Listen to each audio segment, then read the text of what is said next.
कभी सोचा है क्यों कुछ लोगों से बात करते ही हम जुड़ जाते हैं, जबकि कुछ से बात करना एक जंग जैसा लगता है? क्या आप भी चाहते हैं कि लोग आपकी बातें ध्यान से सुनें, आपकी इज्जत करें और आपसे जुड़ाव महसूस करें? तो आज जो किताब हम लेकर आए हैं, वो सिर्फ बातचीत की नहीं, बल्कि दिमाग और दिल तक पहुंचने की कला सिखाती है। रिपोर्ट एमिली और लॉरेंस एलिसन द्वारा लिखी गई एक दमदार किताब, जिसका इस्तेमाल एफबीआई, पुलिस और इंटरनेशनल क्राइसिस टीम्स तक करती हैं।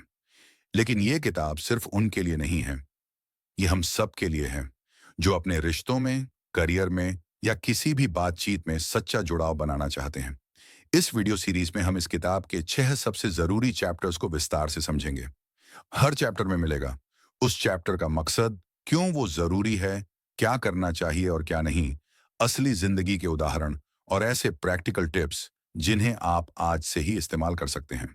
तो चलिए शुरू करते हैं, एक ऐसी किताब के साथ जो सिखाती है, बातचीत में इतना आकर्षक बनो कि लोग खींचे चले आएं। चैप्टर 1, बातचीत के 4 रास्ते। इस चैप्टर में किताब क्या कहना चाहती है? इस पहले अध्याय में लेखक हमें सिखाते हैं कि हर बातचीत को हम 4 जोन में रख सकते हैं। कंट्रोल, जब हम सामने वाले को दबाते हैं। कैपिचुलेट, जब हम खुद ही झुक जाते हैं। कॉन्फ्रंट, जब बातचीत में टकराव और आक्रोश होता है। कोऑपरेट, जब दोनों पक्ष एक दूसरे को समझने की कोशिश करते हैं। एमिली और लॉरेंस एलिसन कहते हैं, ज्यादातर लोग बिना सोचे पहले 3 जोन में फंस जाते हैं, जबकि असली कमाल तो कोऑपरेट जोन में होता है, जहां से भरोसा, सच्ची बातचीत और बदलाव की शुरुआत होती है। यह चैप्टर क्यों जरूरी है? आपका टोन और आपका इंटेंशन ही तय करता है कि आपकी बात सुनने लायक है या टालने लायक। चाहे आप लीडर हों, पेरेंट हों, पार्टनर हों या दोस्त, अगर आप ये समझ गए कि आप किस मोड में बात कर रहे हैं, तो आप सामने वाले के साथ जुड़ने की ताकत हासिल कर लेंगे। बातचीत में लिसनिंग मोड में जाएं, जवाब देने की जल्दी ना करें, सामने वाले को स्पेस दें, इंटरप्ट ना करें। ऐसे सवाल पूछें जो बातचीत को खोलें, जैसे तुम्हें क्या लगता है? जबरदस्ती राय न थोपें, व्यंग्य या गुस्से वाली टोन से बचें, सामने वाले को सही या गलत साबित करने पर जोर न दें। Example from the book detective Dixon case. Detective Dixon एक बहुत ही अनुभवी अफसर थे, जो इंटरोगेशन में अक्सर सस्पेक्ट्स को कॉन्फेशन तक ले आते थे। एक केस में उन्होंने एक ऐसे अपराधी से बात की जो किसी भी सवाल का जवाब नहीं दे रहा था। बाकी अधिकारी फ्रस्ट्रेट होकर उसे दबाव में लाने की कोशिश कर रहे थे, यानी कंट्रोल और कन्फ्रंट जोन। लेकिन डिक्सन ने कुछ अलग किया। वो सीधे फैक्ट्स पर नहीं गया। उसने उस व्यक्ति से उसकी जिंदगी, परवरिश और संघर्षों के बारे में पूछा। उसने कहा, मैं ये नहीं कह रहा कि तुमने क्या किया या नहीं, मैं बस समझना चाहता हूं कि तुम कैसे यहां तक पहुंचे। इस छोटे से बदलाव ने पूरी बातचीत की दिशा बदल दी। कुछ ही देर में सस्पेक्ट बोलने लगा और आखिरकार उसने सच भी कबूला। ये कोऑपरेट जोन की ताकत थी, जहां सम्मान, सुनना और इंसानियत सबसे बड़ी रणनीति बनती है। ऑथर्स क्या कहना चाहते हैं? एमिली और लॉरेंस एलिसन बार बार ये बात दोहराते हैं, आप सामने वाले का मूड नहीं बदल सकते, लेकिन आप अपना रुख बदल सकते हैं, और वही सब कुछ बदल देता है। उनका मानना है कि कोऑपरेटिव कॉन्वर्सेशंस कोई कमजोरी नहीं, बल्कि वो सबसे बड़ा साइकोलॉजिकल इन्फ्लुएंस है जो आप इस्तेमाल कर सकते हैं, बिना दबाव डाले। प्रैक्टिकल टिप्स, इसे अपनी जिंदगी में कैसे लाएं? अगली बार कोई आपसे नाराज हो, बजाय डिफेंड करने के, बस पूछिए, क्या तुम मुझे बताना चाहोगे कि तुम्हें कैसा लग रहा है? मीटिंग या डिस्कशन में पहले सुनिए, फिर बोलिए। शुरुआत ऐसे करें, आपका नजरिया जानना चाहूंगा। साइलेंस को अलाउ कीजिए। हर पॉज ऑकवर्ड नहीं होती। कभी कभी चुप्पी भी कनेक्शन बनाती है। अपनी बातचीत का रिव्यू कीजिए। क्या आप हर बार कंट्रोल या कॉन्फ्रंट मोड में तो नहीं चले जाते? इस चैप्टर का सार, किताब क्या कहना चाहती है? यह अध्याय हमें सिखाता है कि बातचीत सिर्फ शब्दों का लेन देन नहीं है, बल्कि एक मानसिक स्थिति है, जहां या तो आप कनेक्शन बना सकते हैं या उसे तोड़ सकते हैं। कंट्रोल, कैपिचुलेट और कॉन्फ्रंट, ये तीनों रास्ते आपको शॉर्ट टर्म जवाब दे सकते हैं, लेकिन कोऑपरेट का रास्ता आपको ट्रस्ट, डीप्थ और बदलाव देता है। और यही है इस किताब की पहली और सबसे बुनियादी सीख। बातचीत में समझदारी तभी है जब आप सामने वाले को समझने की नीयत रखते हैं। Chapter 2, why people resist. लोग विरोध क्यों करते हैं? इस चैप्टर में किताब क्या कहना चाहती है? चैप्टर 2 में लेखक ये सवाल उठाते हैं, जब हम साफ, सच्ची और तार्किक बात करते हैं, तब भी लोग क्यों नहीं मानते? एमिली और लॉरेंस एलिसन इस अध्याय में बताते हैं कि रेजिस्टेंस यानी विरोध सिर्फ ईगो या जिद नहीं होता। वो अक्सर डर, असुरक्षा या नियंत्रण खोने की भावना से आता है। लोग विरोध इसलिए करते हैं क्योंकि उन्हें लगता है कि उन्हें सुना नहीं जा रहा है, उनके विचारों को तवज्जो नहीं मिल रही है, या कोई उनकी दुनिया को कंट्रोलिंग तरीके से बदलना चाह रहा है। रेजिस्टेंस एक रुकावट नहीं, बल्कि एक संदेश है कि कहीं ना कहीं कनेक्शन टूटा हुआ है। यह चैप्टर क्यों जरूरी है? रिश्तों में, टीम वर्क में या मुश्किल बातचीतों में? अगर हम ये समझ लें कि सामने वाला इंसान विरोध क्यों कर रहा है, तो हम उस रेजिस्टेंस को सहयोग में बदल सकते हैं। बिना इस समझ के हम बार बार वही गलती करते हैं, जोर देते हैं, समझाने की कोशिश करते हैं और सामने वाला और ज्यादा दूर हो जाता है। ये चैप्टर सिखाता है कि सुनने से पहले मनवाना सबसे बड़ा विरोध पैदा करता है। सामने वाले की बात को वैलिडेट करें। मैं समझ सकता हूं कि ये आपके लिए मुश्किल होगा। उनकी बात को रिपीट करके कंफर्म करें। आपका मतलब ये है कि सॉफ्ट टोन में सवाल पूछें जो एक्सप्लोरेशन को बढ़ावा दे। तुम्हें समझ में क्यों नहीं आता? जैसे सवाल न पूछें। रेजिस्टेंस को ईगो या मूर्खता समझकर जज न करें। अपने लॉजिक को इतना पुश न करें कि वो अटैक लगे। Example from the book prisoner with a tattoo. इस चैप्टर में एक बेहद दिलचस्प एग्जाम्पल है एक यंग प्रिजनर का, जिसके चेहरे पर कट्टरपंथी विचारधारा का टैटू था। उसे जब पूछताछ की जा रही थी, तो इंटरोगेटर्स बार बार उस पर उसकी विचारधारा और गलतियों के बारे में सवाल कर रहे थे। वो लगातार साइलेंस में जा रहा था, कोई जवाब नहीं। लेकिन फिर एक इंटरव्यूअर ने उसकी रेजिस्टेंस को चैलेंज करने की बजाय उससे सिर्फ इतना पूछा, इस टैटू का क्या मतलब है आपके लिए? ये एक जजमेंट फ्री सवाल था। यही वो पल था जिसने प्रिजनर को खोल दिया। उसने बताया कि वो टैटू उस समय का सिंबल था जब वो गुस्से, डायरेक्शनलेसनेस और ग्रुप बिलोंगिंग की तलाश में था। इसने इंटरव्यूअर को मौका दिया कि वो उसी भावनात्मक जमीन पर बातचीत करे, ना कि सिर्फ उसके विचारों पर हमला करे। इससे हम सीखते हैं, रेजिस्टेंस को तोड़ने का सबसे ताकतवर तरीका है उसे समझने की कोशिश करना। एमिली और लॉरेंस कहते हैं, if someone is resisting, that's not a wall, it's a doorway, you just need the right की। उनका मानना है कि रेजिस्टेंस जड़ नहीं होता, वो अक्सर एक सुरक्षा कवच होता है जो हम तब पहनते हैं जब हमें लगता है कि कोई हमें समझ नहीं रहा। इंटेरोगेटर्स, थेरेपिस्ट, निगोशिएटर्स, सभी के लिए यह जानना जरूरी है कि फोर्स फर्स्ट ट्रस्ट में हमेशा ट्रस्ट जीतता है। इसे जीवन में कैसे लागू करें? अगली बार जब कोई आपकी बात अपोज करे, उल्टा सोचिए, यह इंसान डर या दबाव में क्यों आ रहा है। बात को बहस न बनाएं। इंस्टेड कहिए, मुझे आपकी सोच जाननी है, ना कि बदलनी। स्मॉल रेजिस्टेंस सिग्नल्स को पहचानिए, जैसे साइलेंस, नजरें चुराना या मुझे नहीं पता कहना। ये सब इमोशनल पुशबैक हैं। जब लगे कि बात अटक गई है, पॉज लें और पूछें, क्या कोई बात आपको असहज कर रही है? किताब क्या कहना चाहती है? यह चैप्टर बताता है कि हर बार जब कोई हमसे डिसएग्री करता है, तो जरूरी नहीं कि वो हमें नकार रहा हो। वो शायद अपनी दुनिया को बचा रहा हो।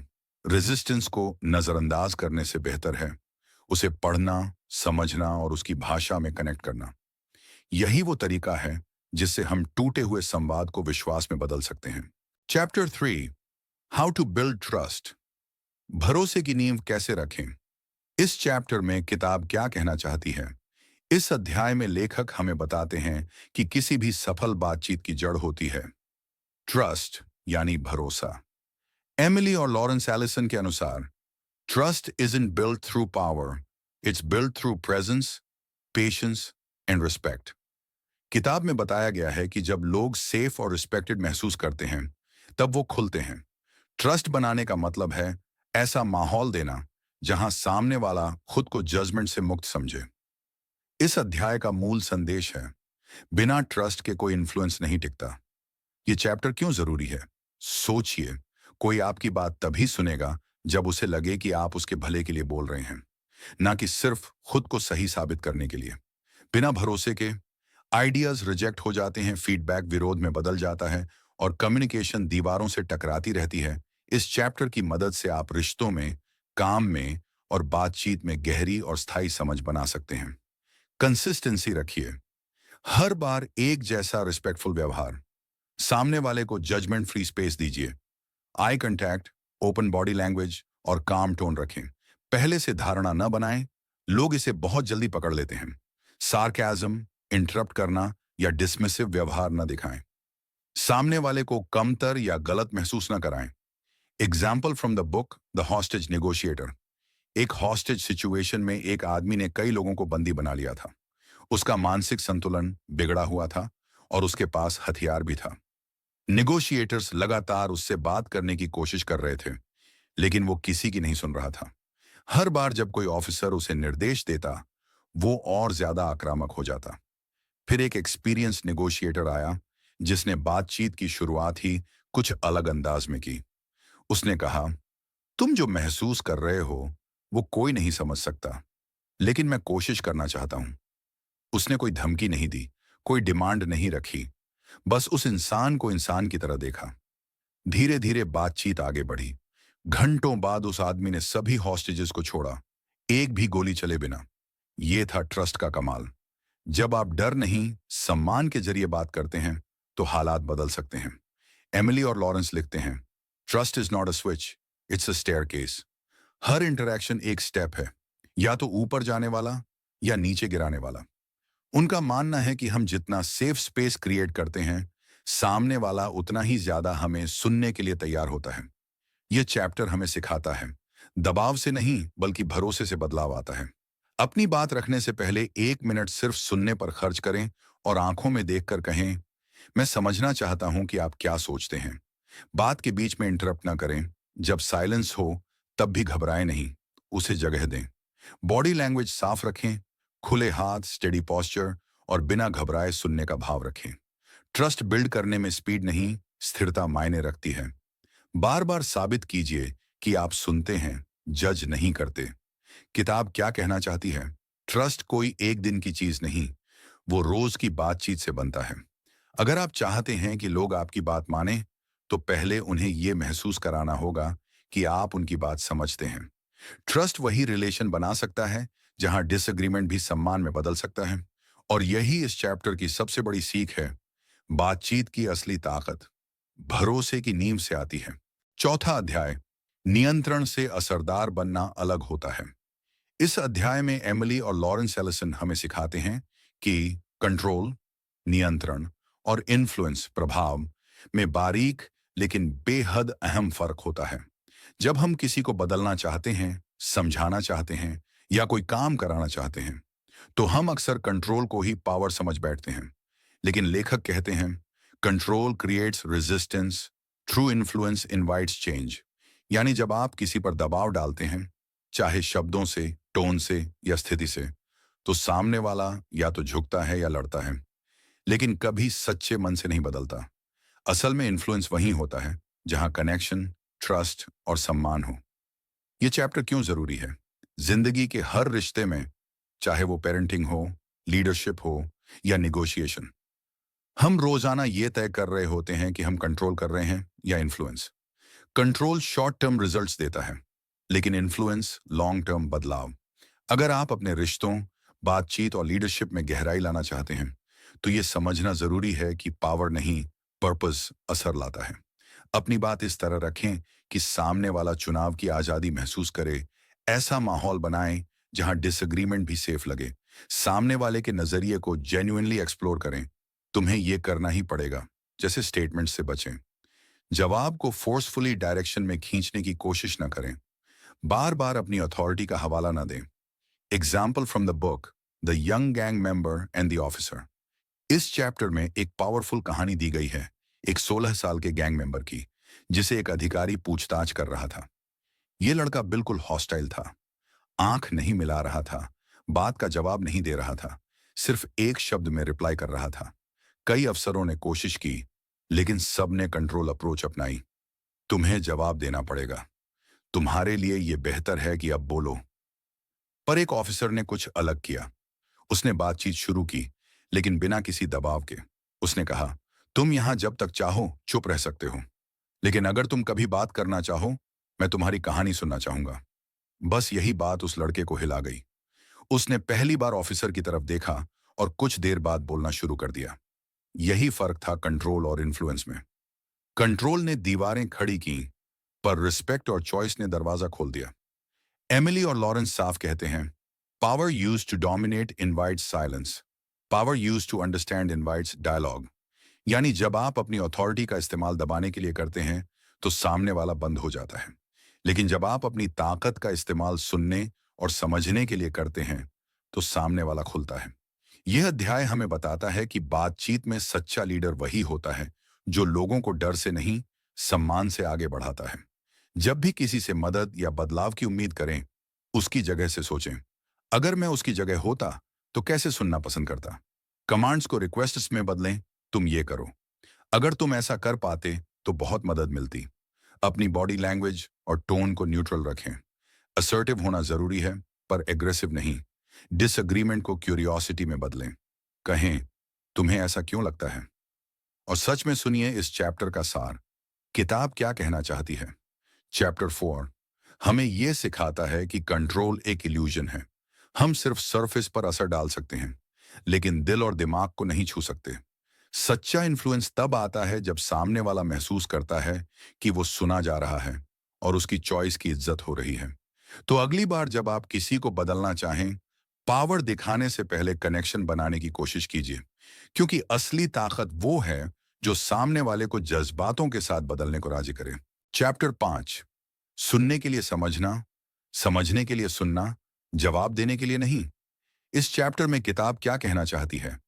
एमिली और लॉरेंस एलिसन इस अध्याय में एक बेहद अहम बात पर फोकस करते हैं। हम में से ज्यादातर लोग सुनते नहीं हैं, बस जवाब देने का इंतजार करते हैं। लेखकों के अनुसार good listening is in passive, it's active, intentional and focused.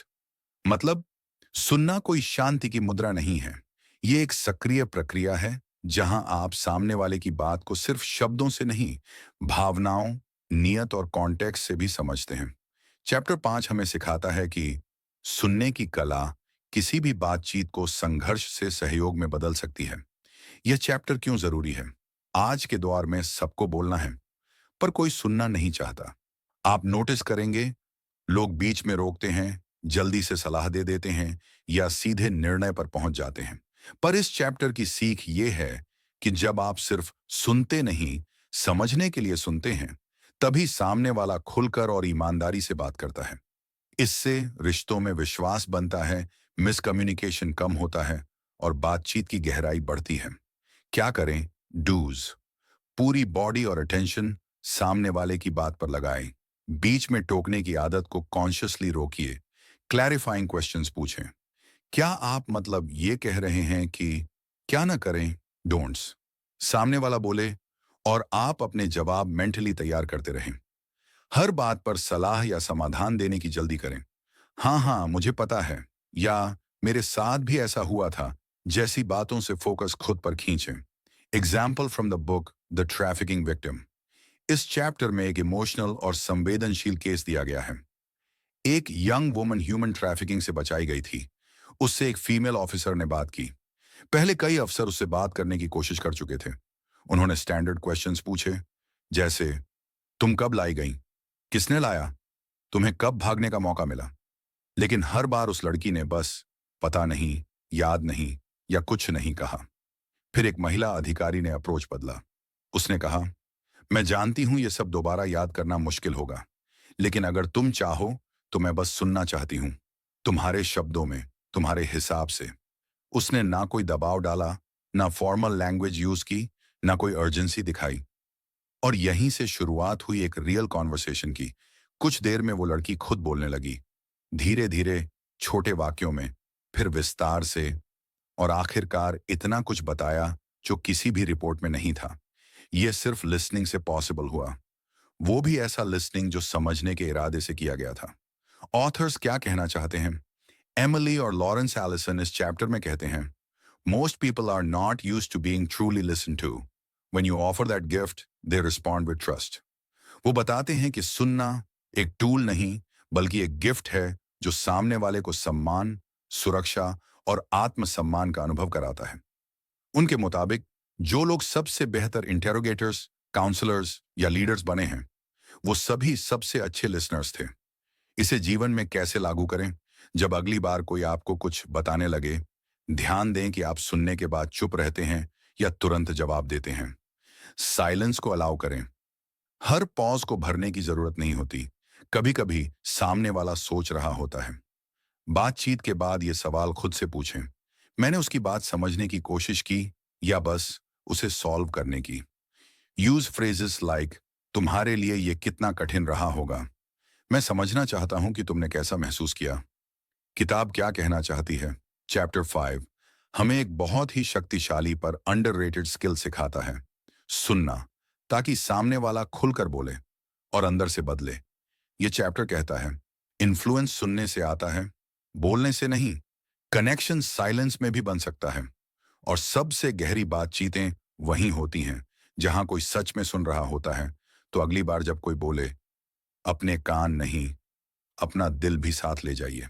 Chapter 6 सब्र की असली ताकत। इस चैप्टर में किताब क्या कहना चाहती है? इस आखिरी प्रमुख अध्याय में लेखक हमें बताते हैं कि बातचीत में सबसे कम समझी जाने वाली लेकिन सबसे असरदार चीज होती है पेशेंस, यानी सब्र। एमिली और लॉरेंस एलिसन लिखते हैं, speed is the enemy of depth, patience build space for trust, truth and transformation. जब हम बातचीत में जल्दबाजी करते हैं, हम सामने वाले को खुलने का समय नहीं देते, और जब हम लगातार जल्दी रिजल्ट चाहते हैं, हम कनेक्शन खो देते हैं। ये चैप्टर सिखाता है कि सब्र बातचीत का वो इन्वेस्टमेंट है जो देर से फल देता है, पर हमेशा गहरा होता है। ये चैप्टर क्यों जरूरी है? आज की दुनिया तेज है, हर कोई तुरंत जवाब चाहता है, तुरंत बदलाव, तुरंत असर। लेकिन इंसानी सोच, डर और भावनाएं मशीनों की तरह तेज नहीं बदलती। कई बार किसी को ट्रस्ट करने में, बोलने में या सोच बदलने में वक्त लगता है। अगर हम वो वक्त नहीं देते, तो हम वो कनेक्शन खो देते हैं जो रिपोर्ट की नींव है। पेशेंस न केवल कम्युनिकेशन को रिस्पेक्टफुल बनाता है, बल्कि सामने वाले को खुद के साथ सेफ महसूस कराता है। बातचीत को अंत तक पहुंचाने की जल्दी ना करें। जब सामने वाला चुप हो, तो पॉज रखें, उसे स्पेस दें, धीमी, स्टेडी बॉडी लैंग्वेज अपनाएं, जैसे कि आप समय दे रहे हैं। हर साइलेंस को ऑकवर्ड मानकर तुरंत तोड़ने की कोशिश न करें। सामने वाले को जल्दी निर्णय या जवाब देने के लिए प्रेस ना करें। चलो जल्दी बताओ, टाइम नहीं है जैसे फ्रेजेस से बचें। Example from the book the domestic abuse survivor. इस चैप्टर में एक गहरी कहानी दी गई है। एक महिला जो कई सालों तक अब्यूसिव रिलेशनशिप में फंसी रही। वो पुलिस स्टेशन पर आई, पर बिल्कुल चुप, सिर झुका हुआ, आवाज धीमी और आंखें खाली। पहले अफसरों ने सवाल पूछे, क्या हुआ, कब से, क्या वो तुम्हें मारता था? लेकिन वो बस ठीक है, नहीं पता, कुछ नहीं, जैसे जवाब दे रही थी। तब एक फीमेल इन्वेस्टिगेटर ने अप्रोच बदली। उसने सवालों की बौछार नहीं की। उसने कहा, जब भी तुम रेडी हो, मैं यहां हूं, कोई जल्दी नहीं है। वो इन्वेस्टिगेटर उस महिला के पास बैठी, चुपचाप। उसने ना सवाल किए, ना प्रेस किया, बस मौजूद रही। 30 मिनट तक उस महिला ने कुछ नहीं कहा, लेकिन फिर धीरे धीरे एक वाक्य, फिर एक और 2 घंटे के अंदर वो महिला अपनी पूरी कहानी खुलकर बता रही थी। यह पॉसिबल हुआ सिर्फ एक चीज से, पेशेंस। ऑथर्स क्या कहना चाहते हैं? एमिली और लॉरेंस इस अध्याय में कहते हैं, in patience people feel free to reveal themselves because they are not being pulled, pushed और रश्ड। उनके मुताबिक पेशेंस सिर्फ समय लेना नहीं है, बल्कि दूसरे को समय देना है, उनके प्रोसेस का सम्मान करना है। पेशेंस एक ऐसा इमोशनल सिग्नल है जो कहता है, मैं तुम्हारे साथ हूं जब तक तुम्हें जरूरत है। इसे अपनी जिंदगी में कैसे लागू करें? अगली बार जब कोई बात नहीं कर रहा हो, अपनी बेचैनी को ऑब्जर्व कीजिए और खुद से कहिए, उसे अभी वक्त चाहिए, ना कि सलाह। साइलेंस को अलाउ कीजिए। कभी कभी सबसे गहरे जवाब पॉज के बाद आते हैं। बातचीत में मैं इंतजार कर सकता हूं जैसा एटीट्यूड लाएं। यह सामने वाले को इनवाइट करता है, फोर्स नहीं करता। अगर सामने वाला बार बार कहे, मैं नहीं जानता, तो आप कह सकते हैं, ठीक है, जब भी तुम तैयार हो, मैं यहां हूं। किताब क्या कहना चाहती है? चैप्टर 6 हमें एक गहरा संदेश देता है। बातचीत में असली कनेक्शन तभी बनता है जब हम अपनी ईगो और जल्दीपन को साइड में रख देते हैं। पेशेंस कोई कमजोरी नहीं, वो ताकत है जो सामने वाले को यह कहने का हौसला देती है, मैं अब खुद को खुलकर बयान कर सकता हूं। इस किताब का अंतिम संदेश यही है। सब्र वो चुप मार्गदर्शक है जो किसी भी जटिल बातचीत को हीलिंग में बदल सकता है। जरा सोचिए, आपकी जुबान ने कभी किसी का दिल बदला है या आपकी सुनने की ताकत ने? इस किताब रिपोर्ट की सबसे बड़ी सीख यही है। बदलाव तब आता है जब हम अपनी बात मनवाने के बजाय सामने वाले को समझने लगते हैं। हमने 6 अध्यायों में जाना कैसे बातचीत के 4 रास्ते हमारी हर इंटरेक्शन को शेप करते हैं, क्यों लोग विरोध करते हैं और उस रेजिस्टेंस को कैसे समझा जा सकता है। भरोसा बनाने की साइकोलॉजी क्या है, कंट्रोल और इन्फ्लुएंस में क्या असली फर्क होता है, सुनने की वो कला जो रिश्तों को जोड़ देती है, और सबसे आखिर में पेशेंस जो किसी टूटे हुए इंसान को दोबारा बोलने का हौसला देता है। रिपोर्ट हमें सिखाता है कि बातचीत सिर्फ शब्दों की अदला बदली नहीं होती, ये वो जगह होती है जहां दो इंसान एक दूसरे को देखते हैं, सुनते हैं और मानते हैं। अब सवाल ये नहीं है कि क्या आप कम्युनिकेट कर सकते हैं, बल्कि सवाल ये है कि क्या लोग आपको महसूस करते हैं? क्या आप सामने वाले को ऐसा स्पेस देते हैं जहां वो जज किए बिना अपनी बात कह सके? क्या आपकी प्रेजेंस पावर से नहीं, सम्मान से भरी होती है? अब आपकी बारी है। अगली बार जब कोई डिसएग्री करे, क्या आप लड़ेंगे या सुनेंगे? अगली बार जब कोई चुप हो, क्या आप उसे तोड़ेंगे या उसके साथ बैठेंगे? अगली बार जब बात अटक जाए, क्या आप डोमिनेंट करेंगे या डायलॉग बनाएंगे? याद रखिए, इन्फ्लुएंस जुबान से नहीं, रवैये से आता है। ट्रस्ट जबरदस्ती से नहीं, टाइम से बनता है। और कनेक्शन जवाब से नहीं, लिसनिंग से गहराता है। तो आज से अपनी हर बातचीत को एक सवाल से शुरू कीजिए। मैं सामने वाले को कितना सेफ फील करा रहा हूं? बस यही रिपोर्ट है, यही इंसानियत है और यही असली लीडरशिप है। रिपोर्ट सिर्फ एक किताब नहीं, एक आईना है जिसमें हम अपने कम्युनिकेशन की असल तस्वीर देख सकते हैं। अब वो आईना आपके हाथ में है। क्या आप खुद को बेहतर कम्युनिकेटर, बेहतर इंसान और बेहतर लिसनर बनाने को तैयार हैं? अगर ये वीडियो सीरीज आपको वैल्यूबल लगी हो तो लाइक करें, कमेंट में लिखें मैं विश्वास बनाने का फैसला करता हूं, नियंत्रण नहीं, और शेयर करें उस इंसान के साथ जिससे आपकी अगली बातचीत कनेक्शन में बदलनी चाहिए। क्योंकि एक अच्छी बातचीत सिर्फ शब्द नहीं बदलती है, जिंदगी बदल सकती है।